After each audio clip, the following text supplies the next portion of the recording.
Hello everyone, আপনাদের মাঝে আজকে চলে আসলাম পুরোপুরি যে ট্যাঙ্কি ফিটিংয়ের কাজ নিয়ে। এই যে আমরা এখন কিন্তু অলরেডি পাইপ টানা স্টার্ট করছি। এটা কিন্তু রোল পাইপ, কারণ এই জায়গায় জায়গা একটু অসুবিধা, সেক্ষেত্রে আমরা রোল পাইপ দিয়ে কাজ করছি। এই রোল পাইপ কিন্তু এই মোটর থেকে এসে সোজা মাটির তলা দিয়ে এই যে এই জায়গা থেকে এই যে ট্যাঙ্কির উপরে কিন্তু আমাদের কাজ চলছে, ট্যাঙ্কি ফিটিংয়ের কাজ। ট্যাঙ্কি ফিটিংয়ে কিন্তু এই ট্যাঙ্কিতে উঠবে এই পাইপটা সোজা। আর আমাদের কাজ কিন্তু হয়েছে বাথরুমের ভিতরে 1 ইঞ্চি পাইপের কাজ। এই যে কাজ, আমরা কিন্তু 1 ইঞ্চি পাইপের কাজ করলে অনেক সুবিধা আছে 1 ইঞ্চি পাইপের কাজ, কারণ আপনার পানিটা অনেক সুন্দর পাবেন।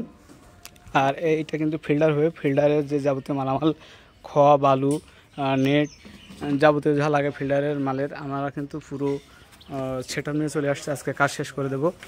আর এই যে আমাদের উপরে কাজ চলছে ট্যাঙ্কি ফিটিংয়ের কাজ, এখনও কাজ শেষ হয়নি। আমরা শুধুমাত্র পাইপটা টেনে কিন্তু এই ট্যাঙ্কি ফিটিংয়ের কাজ আজ শেষ করার মতো করে ফেলছি। খালি ফিল্টার করলেই হবে। আর ওই যে পাইপটা আসছে, আমাদের আসল কাজ করছে। এটা কিন্তু মাটি খুঁড়ে এই জায়গাতে